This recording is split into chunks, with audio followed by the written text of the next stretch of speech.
About IMF ने पाकिस्तान के लिए $7 बिलियन का पैकेज मंजूर कर लिया है। पूरे मुल्क में आटे की किल्लत हो गई है और इंडिया देखें कैसे आराम से पॉलिटिकल स्टेबिलिटी को एंजॉय कर रहा है।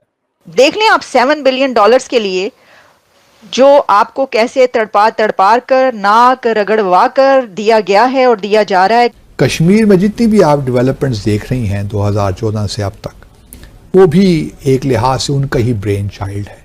मुश्किल तरीन वक्त है पाकिस्तान के ऊपर, लेकिन पाकिस्तान के अंदर जो ड्रामे हैं वो बंद नहीं हो रहे। जो भारत है वो दुनिया भर को आटा देता है, मतलब कि दुनिया भर का वो जहां पर जो चाहिए होता है देता है। हमारी तो कर्जों ने जान निकाल के रख दी है। कर्जों ने यकीन करके माने पाकिस्तान की जान निकाल। पाकिस्तान के अंदर तो पॉलिटिकल ड्रामा चल रहा है। इमरान खान को रिहा कर दिया, इमरान खान को पकड़ लिया। ये है पाकिस्तान का पॉलिटिकल ड्रामा। दूसरी तरफ से हमारे हालात इतने खराब हैं कि मुश्किल से हम तकरीबन $7 अरब का एड पैकेज जो है वो अप्रूव हुआ है। IMF ने अप्रूव किया $7 अरब का। हुकूमत कह रही है ये आखिरी होगा और फाइनल होगा।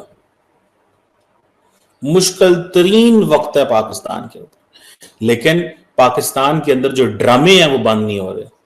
और इंडिया देखें कैसे आराम से पॉलिटिकल स्टेबिलिटी को एंजॉय कर रहा है। उन्होंने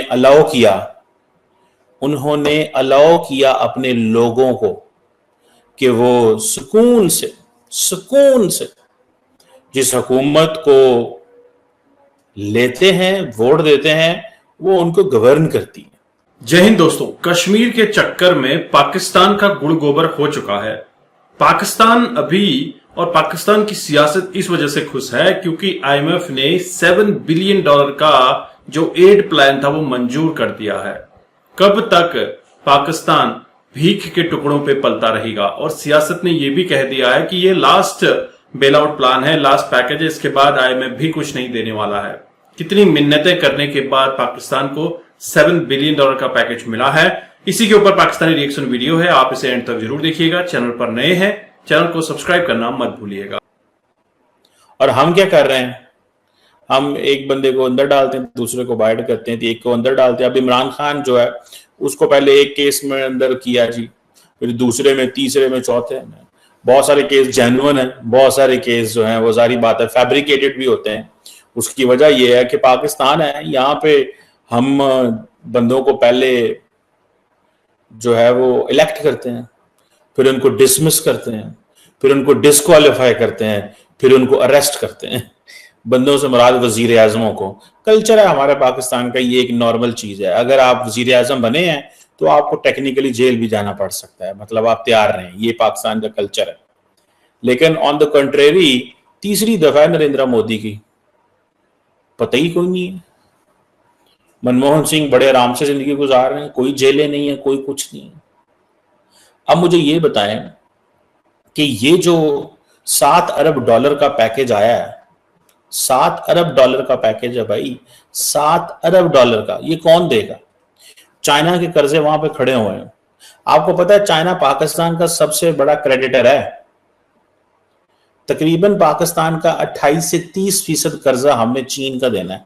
₹100 में से ₹3 हमने चीन के देने हैं। ₹100 में से 30 रुपए, 3 नहीं 30 रुपए हमने चीन के देने हैं। एक्सपेंसिव लोन लिए हुए हैं, थोड़े टर्म के लोन लिए हैं, ठीक है जी। जो IMF और वर्ल्ड बैंक से लोन मिलते हैं वो लंबे अरसे के लोन मिलते हैं। मुझे तो समझ नहीं आती ये चीन हमारा दोस्त है कि हमारा दुश्मन है। हम सारा टाइम जो है, अच्छा मजे की बात है, जो भी हुकूमत में आ जाते हैं वो सारा टाइम आके क्या करते हैं, वो आगे ये करते हैं, आगे बताते हैं हम ये कर देंगे, वो कर देंगे, फलान कर देंगे, टमकान कर देंगे। टीवी बंद होता है, बंद कमरे में बैठते हैं तो समझ नहीं आती अब क्या करें। फिर हुकूमत ने जो कमर्शियल लोन्स लिए हुए हैं, प्राइवेट बैंकों से लोन लिए हैं, वो अपनी जगह हमारी तो कर्जों ने जान निकाल के रख दी है। कर्जों ने यकीन करके माने पाकिस्तान की जान निकाल के रख दी है, ठीक है। और कोई रास्ता भी नहीं है, कोई रास्ता भी नहीं है। किसी किस्म का कोई रास्ता नहीं है और नजर भी नहीं आता कब चीजें बेहतर होंगी हमारी। आज भारत जो है उसको दुनिया में ये देखा जा रहा है कि this is an island of stability है जी। ये जाएं आके जाके वहां पे अपनी इन्वेस्टमेंट करें, ठीक है जी। जाएं जाके भारत में इन्वेस्टमेंट करें, जाएं वहां पे इन्वेस्टमेंट करें। उधर रास्ते खुले हुए हैं। हमारे पास क्या है? हमारे पास वही टेंशनें हैं, वही लड़ाइयां हैं, वही सारा कुछ है। कोई समझ नहीं आ रही कि इस मुल्क ने चलना कैसे है, कि हमें यही नहीं पता चल रहा। अदालतें जो हैं बेसिकली तो हमारे मुल्क के अंदर एक इंट्रा इंस्टीट्यूशनल लड़ाई हो रही है। तो जनाब आईएमएफ के साथ पाकिस्तान का स्टाफ लेवल एग्रीमेंट हो गया है। स्टाफ लेवल एग्रीमेंट पर आईएमएफ पाकिस्तान पहुंच गए हैं और इस स्टाफ लेवल एग्रीमेंट के बाद पाकिस्तान को $7 बिलियन एक्सटेंडेड एग्रीमेंट है ये, तो $7 बिलियन दिया जाएगा। लेकिन आईएमएफ की तरफ से पाकिस्तान को ये $7 बिलियन 37 मंथ्स में दिया जाएगा। 37 महीने का ये एग्रीमेंट है। तो यानी आप समझ लें कि 3 इयर्स में $7 बिलियन आईएमएफ पाकिस्तान को देगा। तो सर ये तो आप समझ लें कि ऊंट के मुंह में जीरा ना हुआ। ये तो पहले जैसे ही आएंगे बिलियंस ऑफ डॉलर्स तो वो तो इधर उधर निकल जाने, फौरन लग जाने हैं। जो बहरान और जो क्राइसिस मुल्क के अंदर है उसमें तो ये $7 बिलियन ऊंट के मुंह में जीरा के मुतालिक मुझे लग रहे हैं। देख लें आप $7 बिलियन के लिए जो आपको कैसे तड़पा कर नाक रगड़वा कर दिया गया है और दिया जा रहा है कि स्टाफ लेवल एग्रीमेंट पर पहुंचे हैं, और वो आपको 3 इयर्स में रुला कर देंगे ये पैसा। और अभी ये स्टाफ लेवल एग्रीमेंट अप्रूवल नहीं हुई। वो कैसे, मैं आपको प्राइम मिनिस्टर जो पाकिस्तान के उनकी जुबान में बताती हूँ। उन्होंने कहा जनाब के एफबीआर हेडक्वार्टर में एक इजलास हुआ जिसमें उन्होंने कहा कि आईएमएफ के साथ स्टाफ लेवल एग्रीमेंट पर जो मिनिस्ट्री ऑफ फाइनेंस है वो टीम उसको मुबारकबाद देते हैं क्योंकि वो डिजर्व करती है अप्लॉज, ठीक है। तो उन्होंने उनको कॉन्ग्रेचुलेट किया। साथ ही उन्होंने कहा कि हमने इकोनॉमी को स्टेबल करना है, इसके लिए मुश्किल सफर तय करना बहुत जरूरी है। अब ये 75 सालों से आप देख लें मुश्किल सफर हो रहा है, वो तय नहीं हो पा रहा इकोनॉमी को मजबूत करने वाला। अच्छा, फिर वो कह रहे हैं इसके लिए हमें तहम्मुल, बर्दाश्त, कुर्बानी का मुजाहरा करना चाहिए। कुर्बानी तो आप हर कुर्बानी की ईद पर बिलियंस ऑफ रुपीस की कुर्बानी कर देते हैं, लेकिन ये वाली कुर्बानी वो कुछ और है जो कह रहे हैं।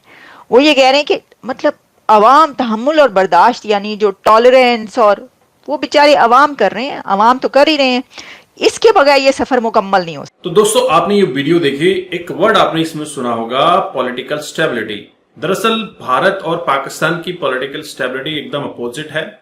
जब भी पाकिस्तान में कोई पीएम पद पे आता है या फिर बड़ी पोस्ट पे आता है तो उसको जेल काटना जरूरी हो जाता है। आपने देखा इमरान खान पीएम रहते रहते जैसे रशिया ट्रिप पे गए, वापस आते आते उनको जेल डाल दिया गया, फिर निकाला गया, फिर दूसरे केस में जेल डाला गया, फिर निकाला गया। इस तरह से उनका ये सिलसिला चालू है। पीएम बने हैं, जो लग्जरी एंजॉय की है उसको आपने जेल में निकालनी पड़ेगी। तो अब तो ये हाल है कि पाकिस्तान में कोई पीएम बनने तक को तैयार नहीं है, क्योंकि सबको पता है पीएम बनेगा तो जेल जरूर जाएगा, चक्की जरूर पीसेगा। और वहीं भारत की पॉलिटिकल स्टेबिलिटी की बात करें तो नरेंद्र मोदी तीसरे टर्म में अभी प्रधानमंत्री बने हैं। इससे पहले के प्रधानमंत्री अपनी लाइफ अच्छे से एंजॉय कर रहे हैं। और ये सब आता है जब आपका माइंडसेट अच्छा हो, आपने एक अच्छे तरीके से एजुकेशन ली हो और देश के लिए अपना जीवन समर्पित किया हो। दरअसल पाकिस्तान में तो हमेशा से मजहबी कल्चर रहा है और मदरसा कल्चर के चलते जो भी सियासतदान आता है बस उसी में उसका गुड़ गोबर हो जाता है और देश का भी गुड़ गोबर कर दिया है। पाकिस्तान में आटे की किल्लतें हो गई हैं, जबकि भारत उसका पड़ोसी देश दुनिया को आटा सप्लाई करता है, गेहूं सप्लाई करता है, लेकिन पाकिस्तान को सप्लाई क्यों नहीं कर रहा है। दरअसल पाकिस्तान ने अपने पड़ोसी देश भारत के साथ ऐसे रिलेशन बनाए ही नहीं है कि वह उसके साथ ट्रेड करे। अगर पाकिस्तान के भारत के साथ रिलेशन अच्छे होते तो ट्रेड होता अच्छा और पाकिस्तान की जनता को, पाकिस्तान की अवाम को सस्ते में अनाज मिल पाता, तो उनकी जो रोजी रोटी है उस पे भी मार नहीं पड़ती, पाकिस्तान की इकोनॉमी भी अच्छी चलती। लेकिन पाकिस्तान में हमेशा से कश्मीर का रोना रोया गया है और कश्मीर का रोना रोते रोते अब पूरा पाकिस्तान रो रहा है। दोस्तों, कश्मीर में 370 हटने के बाद से लगातार डेवलपमेंट के काम चालू हैं।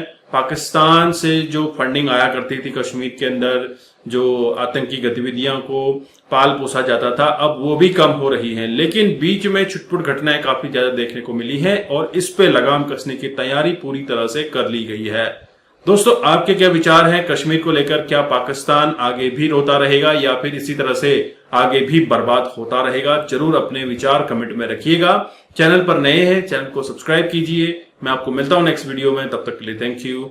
जय हिंद, जय भारत, जय श्री राम।